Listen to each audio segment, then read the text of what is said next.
샬롬. 오늘 또 주님의 은혜와 평강이 여러분 가운데 함께하기를 축복합니다. 오늘 또 주신 말씀을 깊이 묵상하면서 나에게 들려주시는 하나님의 음성을 듣는 은혜로운 시간이 되기를 축복합니다. 이 시간 하나님께서 우리에게 허락해 주신 말씀은 열왕기하 12장 9절에서 21절 말씀입니다. 제사장 여호야다는 궤를 하나 가져다가 그 뚜껑에 구멍을 뚫어 주님의 성전으로 들어와서 오른쪽 곧 제단 곁에 그것을 놓았다. 그래서 문을 지키는 제사장들이 주님의 성전으로 가져오는 모든 헌금을 그 궤에 넣게 하였다. 그 궤가 헌금으로 가득 찰 때마다 왕실 서기관과 대제사장이 와서 주님의 성전에 헌납된 헌금을 쏟아내어 계산하였다. 계산이 끝나면 그 헌금은 주님의 성전 공사를 맡은 감독관들에게 전달되었고, 그것은 다시 주님의 성전을 수리하는 목수들과 건축자들에게 지불되었고, 또 미장이와 석수에게도 지불되었으며, 주님의 성전을 수리하는 데 드는 나무와 돌을 사는 데와 그 밖에 성전을 수리하는 데 필요한 경비로 쓰였다. 주님의 성전에 헌납된 그 헌금은 주님의 성전에서 쓸 은대접들과 부집개와 대접들과 나팔 등의 금그릇이나 은그릇을 만드는 데 쓰이지는 않았다. 그 헌금은 오직 일꾼들에게 주어 그것으로 주님의 성전을 수리하는 데만 사용하였다. 또 돈을 받아 일꾼들에게 주는 감독관들에게 대한 회계 감사를 하지 않았는데, 그것은 그들이 성실하게 일하고 있었기 때문이다. 그리고 속건제와 속죄제에 바친 돈은 주님의 성전의 수입으로 계산하지 않았다. 그것은 제사장들의 몫이었기 때문이다.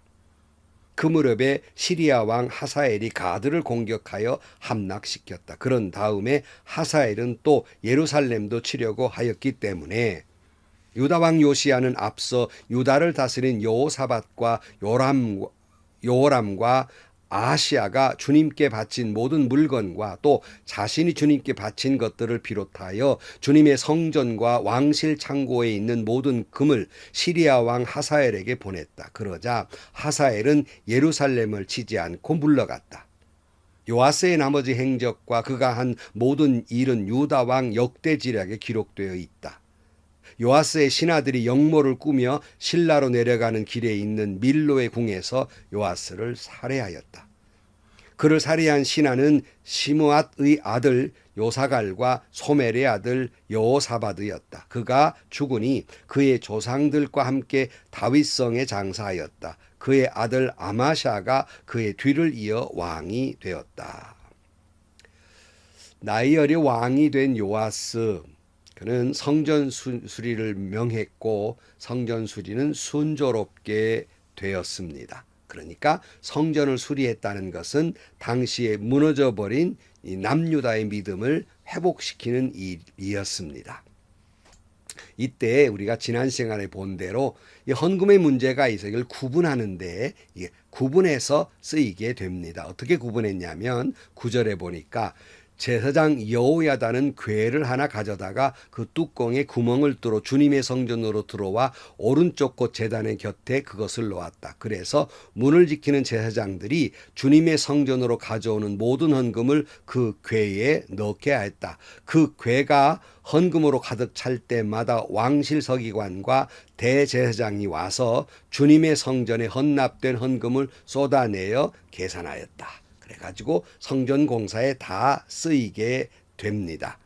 자, 그런데 오늘 본문에 보면 15절 말씀에 또 돈을 받아 일꾼들에게 주는 감독관들에 대한 회계 감사를 하지 않았는데, 그것은 그들이 성실하게 일하고 있었기 때문이다 그랬어요. 일을 거창한 일을 하는데 전혀 회계 감사가 필요가 없었다는 거예요. 성실하게 일했다는 겁니다. 오늘날 교회가 부끄럽습니다. 성실하지 못한 부분이 많고 감사를 해서 여러 가지 혼란스러운 일들이 있습니다. 오늘 한국 교회가 회개 감사가 필요 없을 정도로 성실하게 되기를 축복합니다.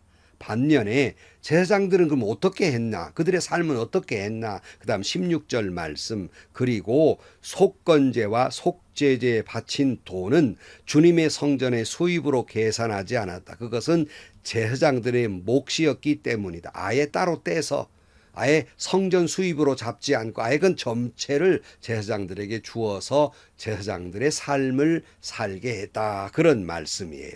아무튼 그래서 이 성전을 수리하는 건 소리 없이 잘 진행이 됐습니다. 참 은혜로운 일이죠. 그리고 17절로 넘어가는데요. 이 문맥으로 보아서는요. 16절에 17절로 넘어가는데 한 절이지만 시간은 상당히 흘렀다고 볼 수 있습니다. 그러니까 금방 되어진 일이 아니라 상당히 시간이 흐른 뒤의 일이라고 생각할 수 있습니다.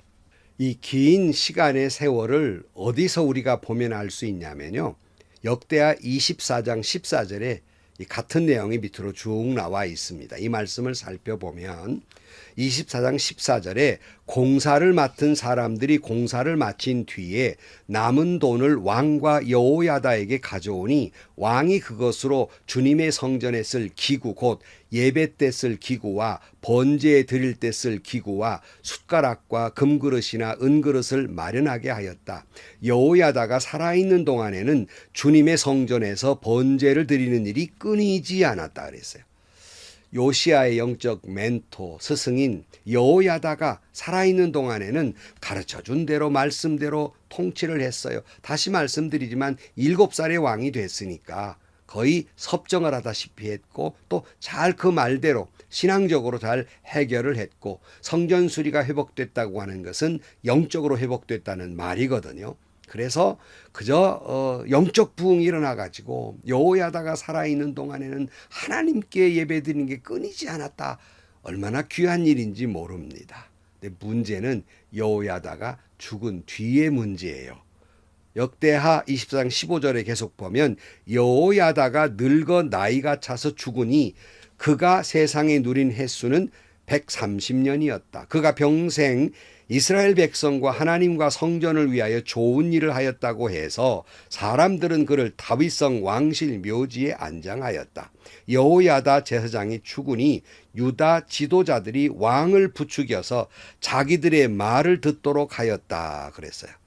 여호야다가 130년 살고 죽으니까 영적 지도력을 귀히 여겨서 왕들 묘실에다가 그를 안장할 정도로 귀하게 여겼어요.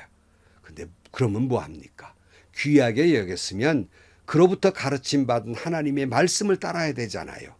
그런데 여호야다가 죽으니까 어떤 세력이 들고 납니다. 그것이 유다의 지도자들, 장로들이라고 할 수 있겠죠. 일어나서 자신들의 말을 들으라고 강요를 하게 됩니다.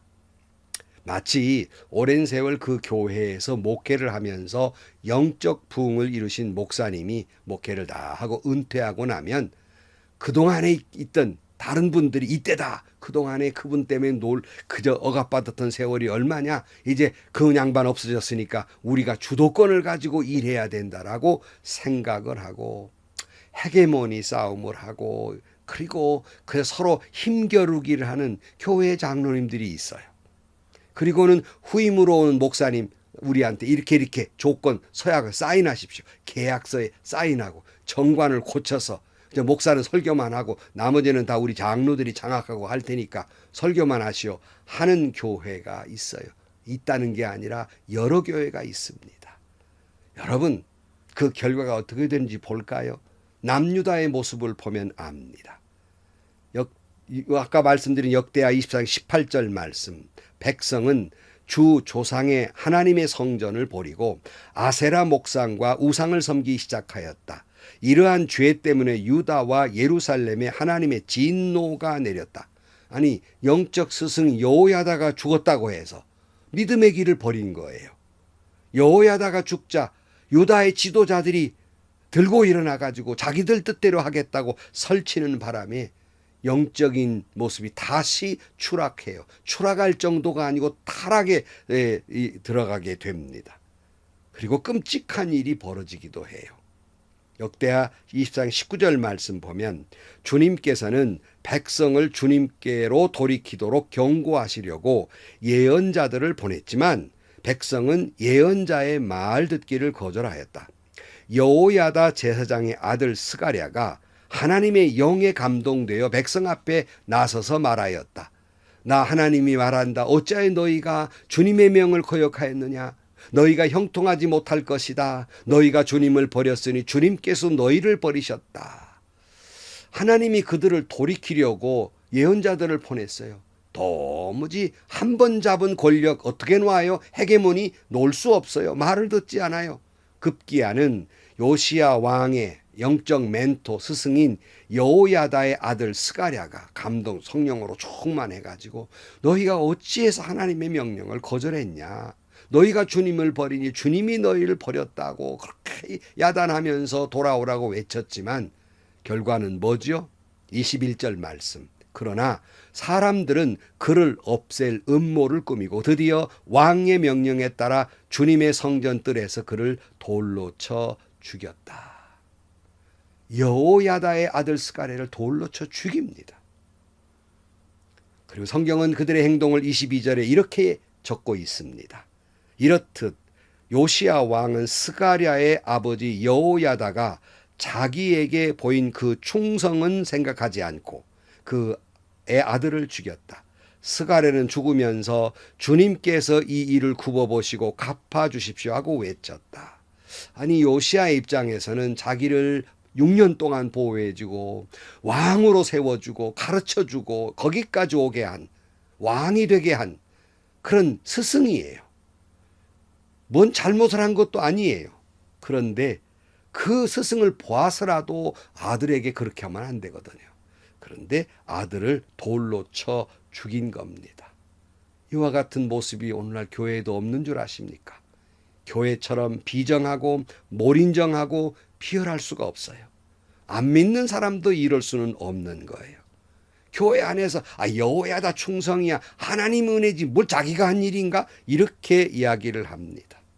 내 자존심이 더 중요하고 내 권익이 더 중요하고 내가 손해보기 싫은 거예요. 아무리 스가랴가 하나님 그 여호야다의 아들이 일으키로서니 그따위 소리를 할 수 있냐는 거죠. 돌로 쳐 죽인 거예요. 악녀 아달랴도 성전에서는 죽이지 않았어요. 그런데 제사장의 아들, 그것도 제사장이죠. 그를 성전 안에서 죽입니다. 오늘날 성전 안에서 이런 일들이 일어나요. 하나님의 성전을 버리고 우상을 섬기기 시작합니다.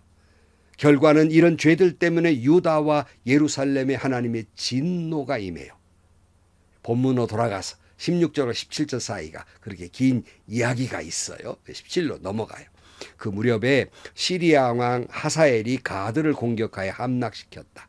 그런 다음에 하사엘은 또 예루살렘도 치려고 하였기 때문에 유다 왕 요시야는 앞서 유다를 다스린 여호사밧과 여호람과 아하시야가 주님께 바친 모든 물건과 또 자신이 주님께 바친 것들을 비롯하여 주님의 성전과 왕실 창고에 있는 모든 금을 시리아 왕 하사엘에게 보냈다. 그러자 하사엘은 예루살렘을 치지 않고 물러갔다. 그러니까 하나님의 심판이 먼저는 시리아 왕이 쳐들어오게 돼요. 급해진 요시야가 그 영적 멘토가 없으니까 하나님의 헌금을 어떻게 쓸 줄 모르는 거예요. 그러다 보니까 그에 앞서 계셨던 분들 여호사밧, 여호람, 아하시야가 하나님께 바치고 자기가 하나님께 바친 것들 하나님의 것이에요. 그걸 모아다가 하사엘에게 다 바쳐버린 거예요. 하나님의 것을 자기 돈 쓰듯이 해버리고 만 것입니다. 영적 리더 하나가 무너지니까 이렇게 다 나라가 다 이렇게 망해버리는 거예요. 남은 남유다의 지도자들은 뭐 하고 있는 겁니까? 그냥 주도권만 가지고 있고 어디다가 써야 할지 옳은지 그른지를 잘 모르는 거예요. 여호야다가 있을 때는 잘 분별했지만 그거 하나 없으니까 어떻게 할 줄을 모르는 거예요. 끔찍한 결과로 나옵니다. 이게 전쟁뿐이 아니에요. 그 다음 더 끔찍한 일이 벌어져요. 20절 말씀. 요아스의 신하들이 영모를 꾸며 실라로 내려가는 길에 있는 밀로의 궁에서 요아스를 살해하였다. 그를 살해한 신하는 시므앗의 아들 요사갈과 소멜의 아들 여호사바드였다. 그가 죽으니 그의 조상들과 함께 다윗성에 장사하였다. 그의 아들 아마샤가 그의 뒤를 이어 왕이 되었다. 더 끔찍한 일은 영모가 일어나요. 이 다 잘못된 이게 심판들이에요. 요시아의 변질, 당시의 영적 유다의 그런 지도자들, 이들에 대한 그런 심판이 있게 된 거죠. 살해된 거예요.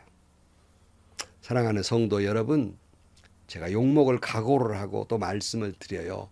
일반 은퇴하지 못한 분들 이런 말씀 못하지만 여러분, 교회마다 목사가 주도권을 갖느냐, 장로가 주도권을 갖느냐, 이렇게 생각하는 거 옳지 않아요. 누가 주도권을 가져요? 하나님이 주도권이 있는 거지요. 말씀의 주도권이 있는 거지. 누가 주도권을 갖는단 말입니까? 그러나 교회는 분명한 것은 영적 리더인 목사를 중심으로 나가야 해요. 목사는 노회가 그 교회를 잘 목회하라고 파송한 영적 리더입니다. 영적 스승을 중심으로 해서 나가야 합니다. 물론 훌륭하신 장로님들의 그 경험과 그 신앙의 인격, 그것이 본이 돼서 교회가 귀하게 나가는 것 훌륭한 일입니다. 어떤 면에서 보면 목사님들보다 풍부한 경험과 식견이 있어서 교회를 바르게 이끌고 가는데 귀한 의견을 내는 것은, 그래서 바른 방향으로 가는 건 정말 귀한 일이에요. 그러나 하나님은 목사님들을 그 교회의 영적 리더로 세우신 겁니다. 목사님들이 기도하고 교회를 이끌어 나가는데 장로님들은 힘을 실어줘야 할 사명이 있는 거예요. 견제의 사명이 있는 게 아니라 힘을 실어주는 사명이 있다는 말씀이에요. 당회를 통해서 여러 가지 의견을 수렴하고 토론하고 의견을 조율하는 것 정말 필요해요. 또 최종적인 결정의 수단으로 다수결로 하는 것, 이 또한 필요하다고 생각을 해요. 그러나 최종 마지막 판단은 그 교회를 담임하는 목사님에게 중심이 돼서 맡겨야 합니다. 당연히 목사님들은 다수결된 의견을 존중해 줄 줄 알아야 돼요. 그러나 여러분, 때로는 아무리 다수결이라 할지라도 때로는 어떤 때는 어떤 목사님은 그래요. 전원일치 되지 않으면 일을 해나가지 않는 분들도 계세요. 이 또한 정말 훌륭한 인격이라고 생각을 합니다. 하지만 그럼에도 불구하고 100명이 1000명이 10,000명이 반대해도 그 교회의 영적 리더로서의 결단할 때가 있는 거예요. 그때가 오면 교인들은, 장로님들은 그걸 존중해 줄 줄 알아야 한다는, 이게 잘 박자가 맞아야 한다는 말씀입니다. 오늘날 목사님들의 권위주의와 일탈과 물질적 욕심, 이것은 비판받아야 마땅하고 한국교회를 흔드는 주요한 요인 가운데 하나예요. 우리 목사님들은 회개해야 합니다. 못지않게 오늘날 장로님들이 목사님들을 상대로 해서 주도권 전쟁을 하고 권익을 주장하고, 이건 커다란 문제가 아닐 수 없습니다. 교회의 주인은, 목사는 나그네고 교회의 주인은 장로라고 주장하는 것, 커다란 문제가 아닐 수 없어요. 어찌 감히 교회의 주인이 누구라고 말할 수 있습니까? 하나님밖에는 없는 거예요. 이것이 바로 되지 않으면 영적 스승인 여호야다가 죽자 요시아가 유다 지도자들의 말을 따랐다가 하나님의 진노를 사고 전쟁 위기에 빠지고 급기야 스스로가 살해를 당하는 결과가 한국 교회에도 올 수 있다는 경고를 우리가 깊이 깨달아야 하는 것입니다. 성도 여러분, 영적 스승 여호야다의 가르침을 버렸다는 것은 하나님의 말씀을 버렸다는 것입니다. 여호야다를 부정한다는 것은 하나님을 부정한 것이고, 요시아 입장에서는 자기를 왕으로 세운 사람을 부정했으니 자기의 왕권도 부정돼야 한다는 말씀이에요. 살해당해요. 하나님의 말씀을 부정하면 세상 길로 가게 돼 있습니다. 한국교회 그러기에 세력 다툼, 권력 다툼, 권익 다툼, 주도권 다툼이 일어나고 있는 겁니다. 한국교회 성도 여러분, 말씀으로 돌아가야 합니다. 교회는 하나님 중심이어야 합니다. 교회의 주인은 하나님입니다. 하나님의 말씀으로 돌아가 하나님이 보시기에 아름다운 한국교회가 되기를 소망합니다. 기도하겠습니다. 하나님 아버지, 영적 리더 하나가 죽자 온 나라가 전쟁 위기에 빠지고 우상 숭배로 빠지며 주의 종들을 죽이는 처참한 꼴이 됩니다. 하나님, 한국교회가 이런 모습이지 않도록 붙들어 주옵소서.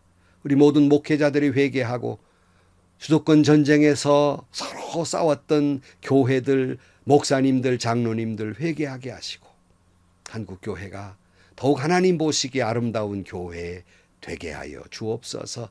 하나님 보시기에 샬롬이 되게 하여 주옵소서. 예수님의 이름으로 기도하옵나이다. 아멘. 다시 말씀드리지만 어떤 분은 제게 이런 말 하니까 아이 목사님 듣기 싫은 얘기 하지 않는 게 좋겠습니다. 그래요. 그렇습니다. 그 말도 맞는 말이에요. 여러분, 한국교회의 경고의 음성으로 들으세요. 그리고 한국교회가 하나님 중심으로 돌아가야 합니다. 목사 중심도 아니고요. 장로 중심도 아니고요. 하나님 중심으로 돌아가기를 축복합니다. 행복하시고요. 좋은 일이 가득한 하루가 되시기를 주님의 이름으로 간절히 축원합니다.